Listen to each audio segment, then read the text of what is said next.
या देवी सर्वभूतेषु विद्यारूपेण संस्थिता। नमस्तस्यै नमस्तस्यै नमस्तस्यै नमो नमः। हे सबकी कामना पूर्ण करने वाली माता सरस्वती, आपको नमस्कार करती हूँ। मैं अपनी विद्या ग्रहण करना आरंभ कर रही हूँ। मुझे इस कार्य में सिद्धि मिले। बसंत पंचमी भारतीय संस्कृति का एक प्रसिद्ध त्योहार है जो विद्या, कला और संगीत की देवी सरस्वती की पूजा के रूप में मनाया जाता है। यह पर्व बसंत के आगमन के संकेत के रूप में माना जाता है। हर साल इसे बहुत ही धूमधाम से मनाया जाता है। इस पर्व से जुड़ी कहानियाँ इस प्रकार हैं। पहली, सरस्वती जी की कथा। सृष्टि के रचनाकार भगवान ब्रह्मा ने जब संसार को बनाया तो पेड़ पौधे और जीव जंतुओं सब कुछ दिख रहा था, लेकिन उन्हें किसी चीज़ की कमी महसूस हो रही थी। इस कमी को पूरा करने के लिए उन्होंने अपने कमंडल से जल निकालकर छिड़का तो एक सुंदर स्त्री के रूप में देवी प्रकट हुई।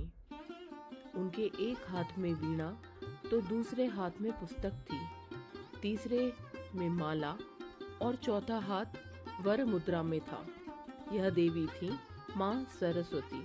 माँ सरस्वती ने जब वीणा बजाई तो संसार की हर चीज में स्वर आ गया। इसी से उनका नाम पड़ा देवी सरस्वती। यह दिन था बसंत पंचमी का। तब से देवलोक और मृत्युलोक में माँ सरस्वती की पूजा होने लगी। सरस्वती पूजन से पूर्व विविध पूर्वक कलश की स्थापना करनी चाहिए। सर्वप्रथम भगवान गणेश, सूर्य, विष्णु, शंकर आदि की पूजा करके सरस्वती पूजन करना चाहिए। इस प्रकार बसंत पंचमी एक सामाजिक त्योहार है जो हमारे आनंदोल्लास का प्रतीक है।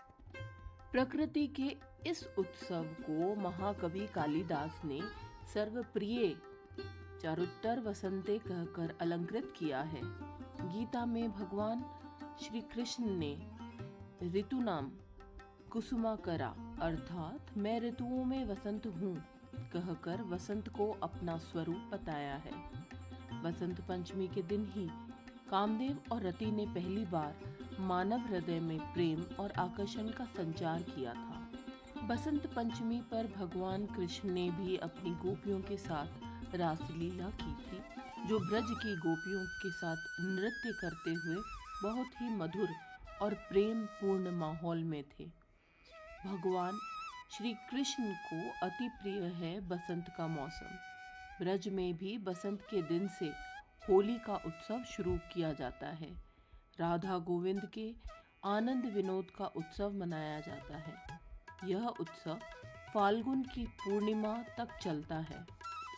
इस दिन श्री कृष्ण के गायत्री मंत्र का जप करने से सभी दुख दूर होते हैं।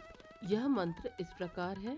ओम देविका नंदनाय विद्महे वासुदेवाय धीमहि तन्नो कृष्ण प्रचोदयात्।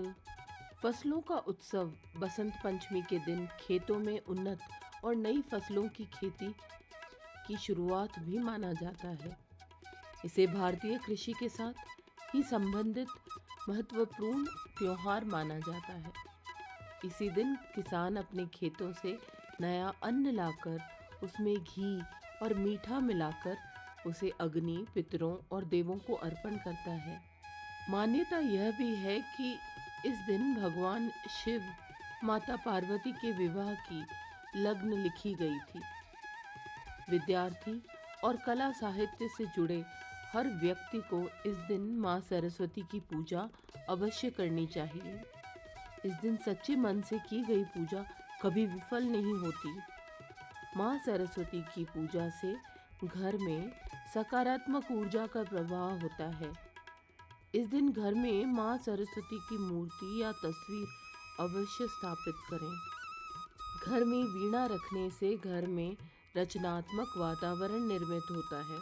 घर में हंस की तस्वीर रखने से मन को शांति मिलती है और एकाग्रता बढ़ती है। माँ सरस्वती की पूजा में मोर पंख का भी बड़ा महत्व है। घर के मंदिर में मोर पंख रखने से नकारात्मक ऊर्जा का अंत होता है। कमल के फूल से माँ का पूजन करें। बसंत पंचमी के दिन विवाह, गृह प्रवेश और अन्य कार्य भी शुभ संपन्न होते हैं। यही नहीं, बसंत पंचमी के दिन शिशुओं को पहली बार अन्न खिलाया जाता है। इस दिन बच्चों का अक्षर आरंभ भी कराया जाता है। बसंत पंचमी में पीले रंग का विशेष महत्व है। पूजा विधि में पीले रंग की वस्तुएं प्रयोग में ली जाती है। लोग पीले रंग के व्यंजन भी बनाते हैं और पीले कपड़े पहन के मंदिर जाते हैं।